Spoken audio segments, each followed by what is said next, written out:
ഒന്ന് വേഗം കുടിക്കും മണിയേട്ടാ, വൈകുന്നേരത്തിന് മുമ്പ് കാസർഗോഡ് എത്തേണ്ടതാ.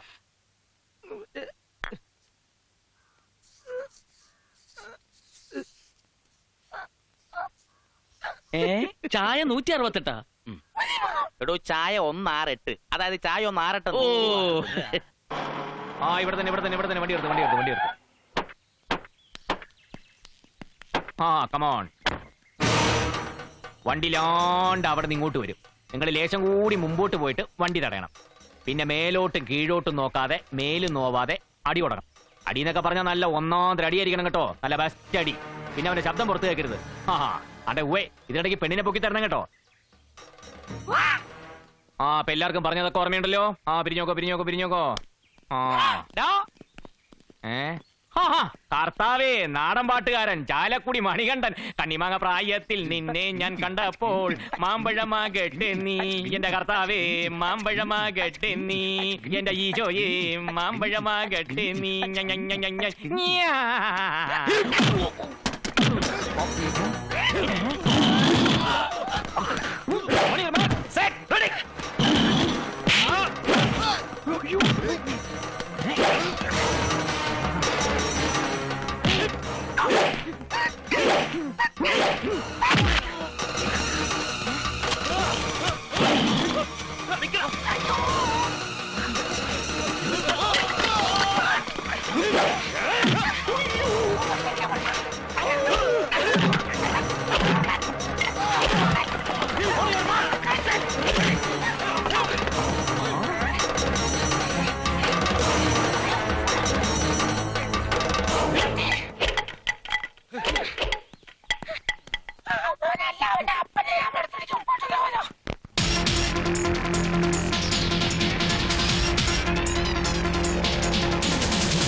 ആരൊന്നും മിണ്ടാത്തെന്താന്ന്? ഞാനൊരു മരണം മുന്നിൽ കാണുന്ന അവസ്ഥയില. വണ്ടിയുടെ സ്പീഡ് കുറയ്ക്കണം. വേണ്ട, എന്നെ ഒന്ന് ഇറക്കി വിട്ടാ മതി. എന്തിന്? ഇന്ന് എനിക്ക് പ്രമാദമായ ഒരു കേസ് ബാധിക്കാനുള്ളതാ. കോടതി പോണം. ഈ ഞായറാഴ്ച ചെയ്ത് കോടതി? കോടതി അവിടെ ഉണ്ട്, പക്ഷെ കേസില്ല. എന്ന് എനിക്ക് സുഖമില്ല, ആശുപത്രി പോണ ഹെർണിയാ. നിർത്ത്, എനിക്കൊന്ന് ഇറങ്ങണം.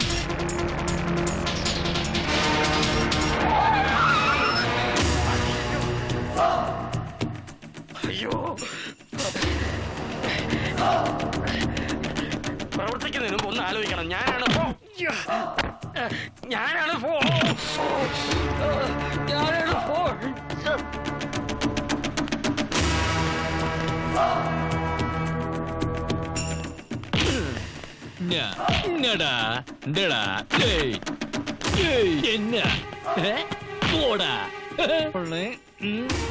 തുടങ്ങാം.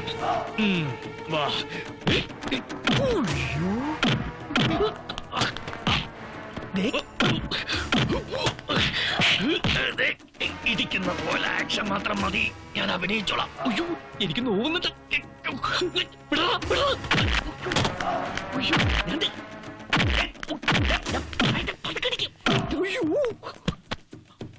പറഞ്ഞ പ്രകാരം ഞാൻ വീട് കഴിഞ്ഞു. ഓ, ഞാൻ മരിക്കണമല്ലേ?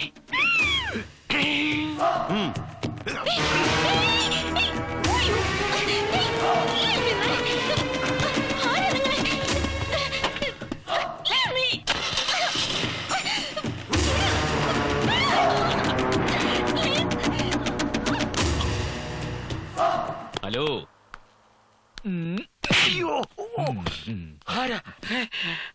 അനുപമ എവിടെ? അനുപമയെ അവരെ കൊണ്ടുപോയി. സന്തോഷം. ദുഃഖമില്ല.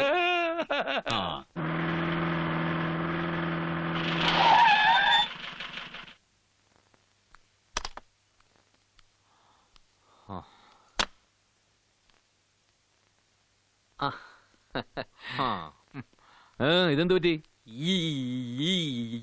ഇടി കൊണ്ടപ്പം പറ്റിയതാ. അതിനിടിക്കാൻ വന്നവരുടെ കൂട്ടത്തിൽ താനുണ്ടായിരുന്നില്ലല്ലോ. അതെങ്ങനെയാ? അങ്ങോട്ട് എത്തുന്നതിന് മുമ്പ് എനിക്ക് അടി കിട്ടിയില്ലേ? നിങ്ങൾ എന്തൊക്കെയാ പറയുന്നത്? അപ്പൊ അനുപമയെ കൊണ്ടുപോയതാരാ? എനിക്കറിയേല. ഞാൻ അങ്ങോട്ട് എത്തുന്നതിന് മുമ്പ് ആ മണികണ്ഠൻ പാർട്ടി എന്നെ തല്ലി ഓടിച്ചില്ലേ? അത് ഞാനാണെന്ന് തെറ്റിദ്ധരിച്ചിട്ടുണ്ടാവും. എനിക്ക് കിട്ടുന്ന അടിയാ. അപ്പോ എന്നെ തടഞ്ഞ ഗുണ്ടകളാരാ?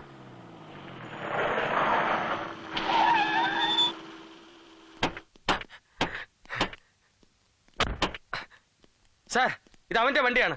ഞാൻ പറഞ്ഞില്ല അവന് ഈ പരിസരം വിട്ട് പോയിട്ടില്ല. അറസ്റ്റ് ചെയ്യും. നിർത്തോ.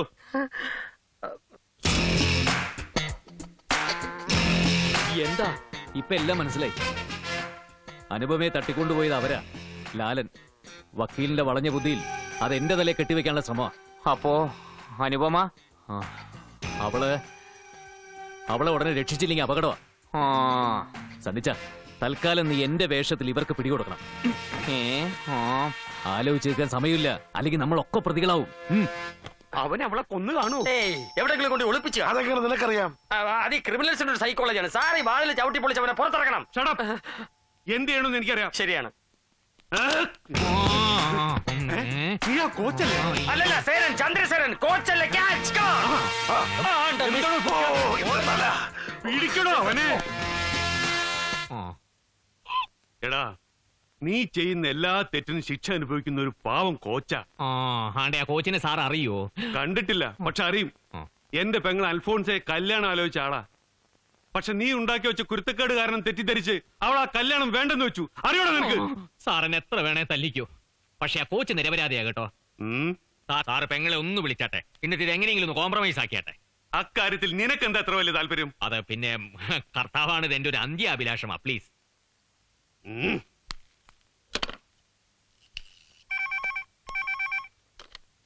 ഹലോ. ആ മോളെ, ഞാനാ. നീ ആ കോച്ച് സണ്ണിയെ വെറുതെ തെറ്റിദ്ധരിച്ചു. അയാളുടെ അതേ രൂപത്തിലുള്ള ഒരു ക്രിമിനലിനെ എനിക്ക് കിട്ടി. ഒരു അനുപമയെ തട്ടിക്കൊണ്ടുപോയ കേസിൽ. ആണ്ടെ, ബാക്കി ഞാൻ പറഞ്ഞു കൊടുക്കാം. അവനെ വെറുതെ വിടരുത് കേട്ടോ, ശരിക്കും കൊടുക്കണം. ഞാൻ അവനെ ശരിക്കും പെരുമാറിക്കൊണ്ടിരിക്കുക. ആ പിന്നെ കോച്ചിനെ ഒന്ന് പോയി കണ്ട് സംസാരിക്കേ. അങ്ങനെയൊന്നുമില്ല, അയാൾ നല്ലവനാ, പാവാ. നീ ഒന്ന് പറഞ്ഞ് മനസ്സിലാക്ക്. ഓക്കേ? ആ കോച്ച് ഇപ്പൊ വീട്ടിലുണ്ടാവുകയല്ല സാറേ. അത് നിനക്ക് എങ്ങനെ അറിയാമോ റാസ്കൽ? ഞാനൊരു ഊഹത്തിൽ പറഞ്ഞതാ. ഊഹം? പറയടാ, അനുപമ എവിടെ ഒളിപ്പിച്ചു വെച്ചിരിക്കുന്നത്? പറയാൻ. സത്യമായിട്ട് എനിക്കൊന്നും അറിയാൻ മേല സാറേ.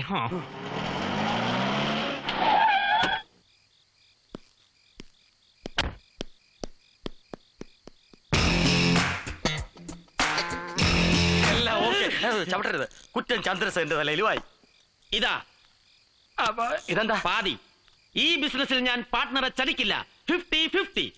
അനുപമയുടെ അവളുടെ ശല്യം തീർത്തു. കൊന്നു? ഇല്ല, വിറ്റു. കണക്ക് തീർത്ത് ചെങ്കീരി അനുപമയെ ബോംബെക്ക് കൊണ്ടുപോയി.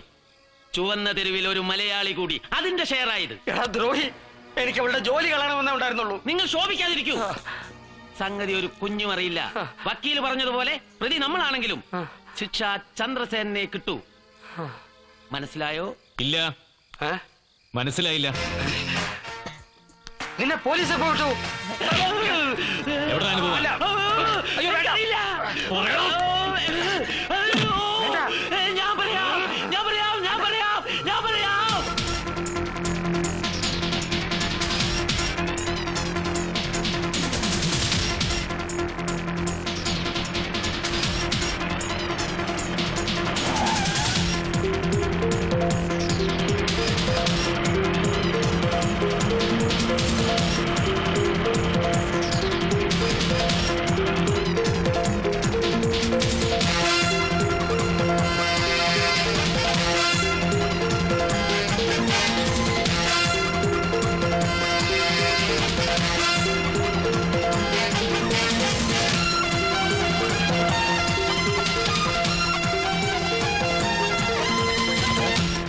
എന്താ പോയി നോക്കടാ.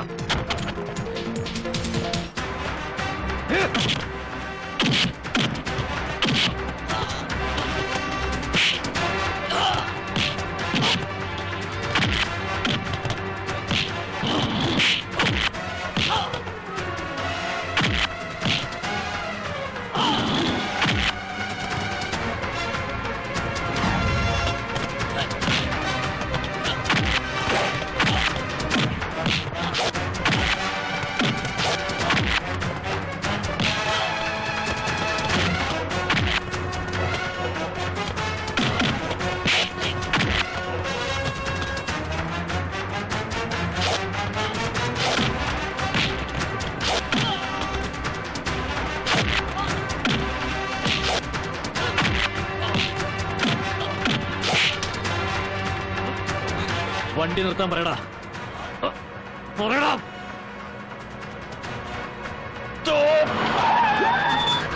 വാ.